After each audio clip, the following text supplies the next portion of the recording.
गुप्तहेरगिरी म्हटलं की आपल्या डोळ्यासमोर येतात थरारक कथा. पण इस्रायलची गोष्ट ती जरा वेगळीच आहे. म्हणजे फक्त सावल्यांमध्ये लपून काम करण्यापासून ते आज एक ग्लोबल सायबर पॉवर हाऊस बनण्यापर्यंतचा त्यांचा प्रवास तो खराच थक्क करणारा आहे. आज आपण याच प्रवासाचे काही महत्त्वाचे टप्पे पाहणार आहोत. हे वाक्य फक्त ऐकायला भारी नाहीये. यात इस्रायली गुप्तचर यंत्रणेची पूर्ण विचारसरणी दडलेली आहे. ते स्वतःला फक्त माहिती गोळा करणारी एजन्सी मानतच नाहीत. नाही, त्यांना वाटतं की ते जगाच्या या रंगमंचावर घटनांना आकार देणारी, कथा लिहिणारी आणि दिग्दर्शित करणारी एक शक्ती आहेत. म्हणजे प्रत्येक ऑपरेशन म्हणजे जणू एक पूर्वनियोजित चित्रपटच. आता हे समजून घेण्यासाठी आपण 2 मोहिमांची कहाणी पाहूया.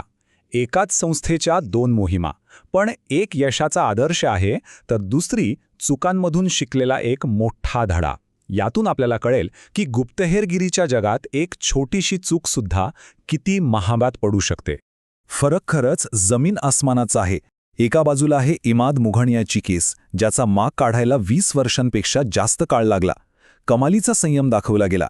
आणि दुसऱ्या बाजूला आहे दुबईमधली महमूद अल मभूची मोहीम, जी खूप घाईगडबडीत आणि चुकांनी भरलेली होती. यातून हेच सिद्ध होतं की गुप्तहेरगिरीस फक्त लक्ष साधणं महत्त्वाचं नसतं, तर ते कसं साधलं जातं हे त्याहूनही जास्त महत्त्वाचं आहे. मुघणियाची मोहीम म्हणजे जुन्या काळातली गुप्तहेरगिरी आणि आजचं आधुनिक तंत्रज्ञान ह्यांचं एक परफेक्ट मिश्रण होतं. 20 वर्ष, विचार करा, 20 वर्ष एका माणसाचा मागोवा घेतला गेला आणि मग हिजबुल्लाच्याच एका प्रचार व्हिडिओमधून एक छोटासा धागा सापडला. अमेरिकेच्या CIA सोबत भागीदारी केली आणि मुघणियाच्या एका वैयक्तिक कमजोरीचा अचूक फायदा उचलला. या मोहिमेने दाखवून दिलं की संयमाचं फळ कसं मिळतं. आता दुबईचं ऑपरेशन म्हणजे चुकांची एक मालिकाच होती ती. लक्ष्य तर साधलं गेलं, पण त्याची किंमत खूप मोठी मोजावी लागली. एजंट्सनी इतक्या साध्या चुका केल्या की विश्वास बसणार नाही. वेगवेगळ्या देशांचे बनावट पासपोर्ट वापरले, पण त्यातली नावं पुन्हा पुन्हा वापरली. सगळ्यांनी एकाच इस्रायली कंपनीचं डेबिट कार्ड वापरलं आणि त्यांचे सगळे फोन कॉल्स ऑस्ट्रियातल्या एकाच स्विचबोर्डवरून जात होते. आणि सगळ्यात मोठं म्हणजे दुबईच्या हॉटेलमधल्या हजारो कॅमेरे तर ते पार विसरूनच गेले होते. यात चुकांमुळे काय झालं, फक्त एजंट्सच उघड झाले नाहीत, तर आंतरराष्ट्रीय स्तरावर इस्रायलची प्रचंड नाचक्की झाली. फ्रान्स, ऑस्ट्रेलियासारख्या मित्रदेशांनीसुद्धा तीव्र नाराजी व्यक्त केली. या एका घटनेने हे स्पष्ट केलं की भविष्यातल्या मोहिमा या अधिक गुप्त आणि खूप जास्त हायटेक असायला हव्यात. आणि दुबईच्या चुकांमधून एक मोठा धडा शिकला गेला आणि त्यातूनच जन्म झाला एका अशा मोहिमेचा ज्याची कोणी कल्पनाही केली नसेल. हिजबुल्लाहच्या पेजरवर हल्ला करण्याची योजना. ह्यात काय केलं गेलं तर आधी पुरवठा साखळीतच घुसखोरी करून हजारो पेजर्स आणि वॉकी टॉकीमध्ये अगदी सूक्ष्म स्फोटकं बसवण्यात आली. आणि मग तब्बल 10 वर्ष योग्य वेळेची वाट पाहिली आणि मग एकाच वेळी रिमोट कंट्रोलने ही सगळी उपकरणं उडवून दिली. एका क्षणात हिजबुल्लाचं संपूर्ण कम्युनिकेशन नेटवर्क उद्ध्वस्त झालं. ही होती तंत्रज्ञान आणि संयमाची ताकद. पण प्रश्न हा आहे की इतकं अत्याधुनिक तंत्रज्ञान, इतकं संयम, ही ताकद येते कुठून? तर याचं उत्तर आहे इस्रायलच्या सायबर सेनेत. चला आता युनिट 8000 नावाच्या त्या गुप्त इंजिनबद्दल जाणून घेऊया, ज्याने इस्रायलला डिजिटल जगातला बादशाह बनवलंय. युनिट 8200 हे फक्त एक लष्करी युनिट नाहीये, तर ते इस्रायलचे डिजिटल कान आणि डोळे आहेत. सिग्नल इंटेलिजन्स म्हणजे काय? सोप्या भाषेत सांगायचं तर शत्रूंचे फोन कॉल्स, त्यांचे ईमेल्स, रेडिओ संदेश म्हणजे कुठल्याही इलेक्ट्रॉनिक माध्यमांवर पाळत ठेवून त्यातून महत्त्वाची माहिती बाहेर काढणे.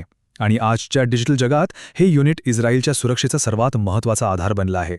एका पत्रकाराने या युनिटचं वर्णन 3 वर्षांचा इनोव्हेशन समर कॅम्प असं केलंय. म्हणजे एक असा कॅम्प जिथे देशातल्या सगळ्यात हुशार तरुणांना देशापुढच्या सगळ्यात मोठ्या समस्या सोडवायला दिल्या जातात. हे कसं शक्य होतं? कारण इस्रायलमध्ये प्रत्येकाला लष्करी सेवा अनिवार्य आहे. त्यामुळे देशातले सगळ्यात हुशार 18 वर्षांचे तरुण-तरुणी थेट सरकारच्या हाती लागतात आणि त्यांना अशा हाय स्टेक्स प्रोजेक्ट्सवर काम करायला मिळतं. पण मग या लष्करी सेवेनंतर काय? हे सैनिक घरी जातात का? नाही. इथेच तर खरी गंमत सुरू होते. हे सैनिक जेव्हा सामान्य आयुष्यात परत येतात, तेव्हा ते आपल्यासोबत फक्त आठवणी नाही तर अब्जावधी डॉलर्सची अर्थव्यवस्था बनवण्याची क्षमता घेऊन येतात. सैनिकापासून ते CEO पर्यंतचा हा प्रवास इस्रायलला स्टार्टअप नेशन कसा बनवतो ते पाहूया. आकडे बघा. 2015 मध्ये इस्रायलची सायबर सुरक्षा निर्यात होती तब्बल $4 अब्ज. म्हणजे जगातल्या इतर कुठल्याही देशापेक्षा जास्त. यातून हे स्पष्ट होतं की लष्करी प्रशिक्षण घेतलेली ही मुलं-मुली केवळ देशाचं संरक्षणच करत नाहीत, तर देशाच्या अर्थव्यवस्थेचं इंजिन बनली आहेत. जे एकेकाळी राष्ट्रीय सुरक्षेचं ओझं वाटत होतं, तेच आता आर्थिक ताकदीचा सर्वात मोठा स्रोत बनला आहे. ही एक अनोखी व्यवस्था आहे. म्हणजे एक तरुण सैनिक युनिट 8200 मध्ये जातो, तिथे तो अत्याधुनिक सायबर हल्ल्यांपासून देशाचा बचाव करायला शिकतो.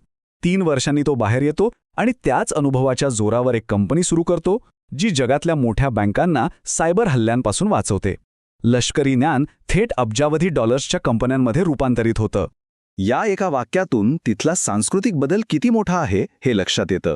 आता सायबर युनिटमधली सेवा हीच स्टार्टअप नेशनमध्ये यशस्वी होण्यासाठीचा सगळ्यात प्रतिष्ठित मार्ग मानला जातो. एकीकडे हे सगळं खूप छान वाटतंय, बरोबर? देश सुरक्षित आहे, अर्थव्यवस्था मजबूत आहे. पण प्रत्येक गोष्टीची एक दुसरी काळी बाजू असते.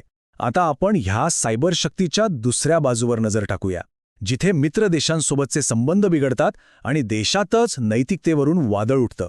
ही घटना म्हणजे आंतरराष्ट्रीय राजकारणातला एक मोठा भूकंप होता. डोकू 2.0 नावाच्या एका खतरनाक मालवेअरचा वापर करून इस्रायलने आपल्या सगळ्यात जवळच्या मित्रावर म्हणजे अमेरिकेवर गुप्तहेरगिरी केली. आणि ती सुद्धा अशा वेळी जेव्हा अमेरिका इराणसोबत एका अत्यंत महत्त्वाच्या अणु करारावर चर्चा करत होती. अमेरिकन अधिकाऱ्यांसाठी हा खूप मोठा धक्का होता. त्यांच्या मते इस्रायलने एक लक्ष्मण रेषा ओलांडली होती. म्हणजे ज्या सायबर क्षमतेसाठी अमेरिकेनेच मदत केली होती, तीच क्षमता आता त्यांच्याच विरोधात वापरली जात होती. ह्या घटनेमुळे दोन्ही देशांमधल्या विश्वासाच्या नात्याला एक मोठा तडा गेला. या सायबर शक्तीमुळे इस्रायलमध्येच एक मोठा वाद सुरू झाला आहे. एक गट म्हणतो की देशाच्या अस्तित्वासाठी हे गरजेचं आहे, शत्रूंनी घेरलेल्या देशासाठी हे एक आवश्यक शस्त्र आहे. तर दुसरा गट, ज्यात याच यंत्रणेतले काही लोक आहेत, ते प्रश्न विचारत आहेत की आपण आपली नैतिकता विसरत चाललो आहोत का? राजकीय फायद्यासाठी सामान्य लोकांच्या आयुष्यात डोकावणं कितपत योग्य आहे? एका माजी सैनिकाने जे सांगितलं ते खूपच धक्कादायक आहे.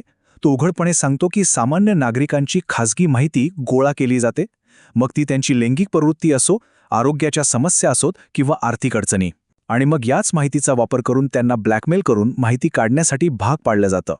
आणि हा नैतिक वाद आता फक्त इस्रायलपुरता राहिलेला नाहीये. जेव्हा लष्करी दर्जाची ही गुप्तहेर उपकरणं खाजगी कंपन्या विकायला लागतात, तेव्हा एक जागतिक वादळ निर्माण होतं. आता आपण पाहूया की या तंत्रज्ञानाच्या व्यापारीकरणामुळे जगभरात काय धोके निर्माण झाले आहेत. हे मुद्दे एका मोठ्या समस्येकडे बोट दाखवतात. युनिट 802 मधून बाहेर पडलेले सैनिक 1000हून जास्त कंपन्या उघडतात. त्यांचं तंत्रज्ञान जगभरातल्या सरकारांना विकतात. सायबर टेकसारख्या मोठ्या परिषदांमध्ये या तंत्रज्ञानाचं प्रदर्शन भरवलं जातं. याचा अर्थ सरळ आहे, जे तंत्रज्ञान एकेकाळी फक्त देशाच्या सुरक्षेसाठी होतं, ते आता एक प्रॉडक्ट बनलंय ज्यावर कुणाचंच नियंत्रण नाही. आणि मग शेवटी तोच प्रश्न उरतो. संरक्षण, पैसा आणि नागरिकांची प्रायव्हसी या तिन्ही गोष्टी एकत्र नांदू शकतात का? की एका गोष्टीसाठी दुसऱ्याचा बळी द्यावाच लागतो? इस्रायलचा हा प्रवास आपल्याला या कठीण प्रश्नावर विचार करायला भाग पाडतो.